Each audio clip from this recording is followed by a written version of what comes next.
We'll see if that's the case here, but it does seem to me that Neox Factory is the place of choice for plenty of these teams.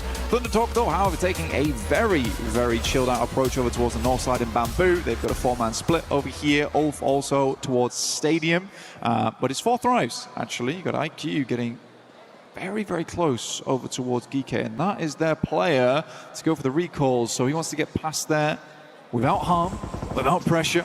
But Hazaifa already opening up over towards Coops, of all people. Come on. And they might not even need IQ out there to go for the recalls if they can take this fight. Looks like they have lost one player already, though. Enigma Galaxy trying to turn things around as well. But as you say, they've lost Coops right off the bat. And Ralph's the next to fall. Goes down to Hoxie. Pubgm DRX. Everybody gets stuck in. This is what you see on Rondo. It is madness in Neox Factory. Nice. A big nade threaded on up, and it's finding 1 and 2. Falak charges on forwards, and they're cutting the rosters in half. The volley back through the door, though, puts him back in his place, and Hazaifa has to hold it down. Satan around the corner. Hazaifa needs to hold, and he's good for 1. Ralph can't quite connect either, and now he has a 1 versus 1. Ralph is low, and he finds it. Hazaifa keeping him safe. Falak back on up. The spray comes through, and 4 Thrives looking good, looking neat on this side of the map. I like the play for Falak as well. Insane grenade, banked off the doorstep, but knew he had to jump up there quickly because KRX was stealing away all the eliminations. 4 Thrives start off the game at a 4 elim count. It looks really mighty strong. Furia were able to get 1 in the process. Most teams getting back up again, but the biggest disappointment so far is Enigma Galaxy. They lost all 4 players in the first minute of the game. You can't be doing that. That is not good news. And on such an important map, they get no points. They didn't even get that refrag, losing repeated challenges. And I don't know if they lost a player on an outpost, if they sent someone away, if they're committed. We're on board, though, with Flower trying to get the spray down. Furious giving it a good go. And Maple is there, looking to take down the crossing, does so effectively. And now Pubgm DRX have to find something else.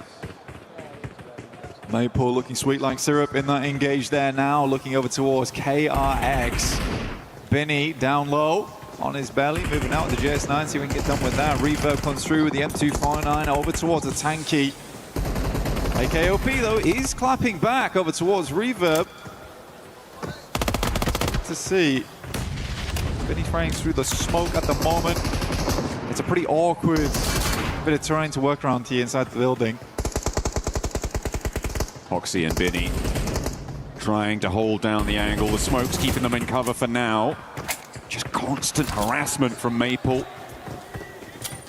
Pushing them back and forth this way, that way. But he's allowed his players to step in towards him. Maple goes low, but doesn't quite connect. Nobody's hitting the shots, and finally Hoxie falls. Maple wants to flush, and will be able to find it. Scarpering around the corner now to get away from the rest of the fight. He doesn't want any more to chew down on. He's already done bits. Through the smoke there, everyone was suffering. Benny's currently on fire as well. This is a nightmarish area to be in with the sidelines available. It's all a bit awkward. Maple will find another. I think he was able to secure that as well, which is nice to see. Hazaifa does go down, but so far 4 Thrives have been living over on the southwest side of Neox. AKOP pulled back almost immediately by Orangutan there. Oh, the predict. Heard the M79 going off and just thought he would spray on through. He has been a monster inside the Neox Factory so far, and he has been producing those eliminations coming straight off the end of the conveyor belt. It is now neck and neck on eliminations from the hot drops, and it looks like the 2 titans of Neox Factory want to get stuck in against each other. Falak charging forwards there. Maple looking for the heals. He's allowed to get the first aid kit off, but still has a health disadvantage. The S12K in close range could prove to be pivotal, though, as Falak opens up for the charge around the corner, goes wide, and what a swing from Falak. Up and into the air, hopping about, the bunny rabbit bites. I mean, the S12K versus the JS9, I mean, it's sort of even, but you would probably eke that out with the S12K there. Oh man, I mean, that's Falak all over though. The guy is criminal when it comes to those 1v1s. Looks good though, and finally our observers are like, yeah, let's take a look at the other portion of the map so far, because it has been hectic over towards Neox. Fury's still playing on that south side of it though. We go flash on screen. definitely a team that struggled in the past this year. I mean, they are looking to get a little bit better into this one, but they were a rookie team at the start, and they have been plowing through into some of the most prestigious tournaments of the year. So we've got to give this team time, I would say. Well, we're off at the moment, Scarface. I can spot a marble on the top of the mountaintop. Looking to do exactly that here. Figure out where these teams are playing. He has a team just down towards the southman right now in the flash.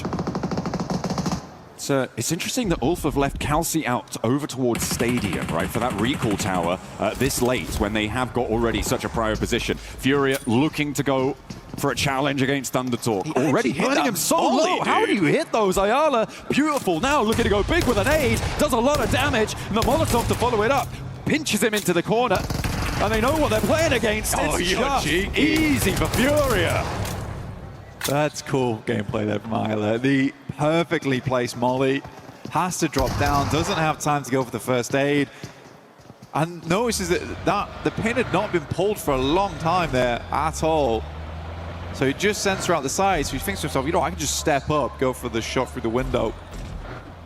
It's good awareness. I mean, Ayala played in quite a few different teams. Glad he's found a place here on Sour Furia. Making look good as well. So far, 5 elims for them. Only one behind the top squad currently in 4 Thrives. 4 Thrives with that elim over towards everybody else pretty much in Neox Factory do still have this top spot, but it's a question of now getting into the circle for them. The 4 Thrives, they may not have the easiest time of it out on the western side. Goat's team challenging, getting the spray over towards Gaming Stars. Rolex does go down. Not fully flushed just yet, but you imagine it is only a matter of time here. And Rolex, yeah, that's going to be confirmed. Recalls are going to start to get harder now, Blank. Teams are starting to take position on priority recall beacons, and it will be more difficult to find your way towards them. So eliminations are going to start to stick. There they are. For Goat there, 477, actually Unreal player, by the way. If there's anyone you want to watch on that team, it is 477. He has had some amazing moments in the past and had a bunch of elims on site. Now we get a nasty circle shift over towards the east here. Cuts through with the river, the water in play. Orangutan actually made a decent rotation before this, try and get central and get some high ground off the back of that one, despite actually having some fights early on, which is quite cool to see. But now they've got a tough approach here. Realistically, they want a western shift on this next circle. If this keeps going over towards the eastern side, towards Hua Sing, as well as Muhopan, you're gonna have a bad time off the back of that. Right now, All Game is the only team that really has a solid spot over there, but you do have Thundertalk coming in from that northern edge towards Muhopan. We'll wait and see. This is definitely very much one of those situations where you're looking for stage 3, how you want to play this one out. For KRX, we're gonna try and take both sides. It's greedy, I like it though. I mean, it's worth a go. Bini now with that outpost on the western side, the only player to have crossed from that central position. You don't want to be on the back foot when it comes to getting across here, and I feel like they're going to be looking to send more players on through. Bini creating, with the destructible terrain and the explosive bow, creating a nice little divot for himself. He can start to play around that, cover off the sight lines, actually popping the vehicle in there as well. That's going to protect the tires. You know what? I actually really do like that. I think here on Rondo, the explosive bow and arrow could be unreal, just for terrain destruction in general. Creating little divots to play on demand with that. It's quick and easy compared to the nade. Ayala still continuing on the warpath here for that team. They're fairly central to Igor's moving up now from test track. I think he might have just dipped out to go for a loot crate. I'm not sure. Yeah, I have to see if he's going to catch that one on the loop. Aurora taking position again, looking to stay fairly central. They're more on the south side of things, but they have got this beautiful high ground on the top of this mountain to overlook over to everybody around them.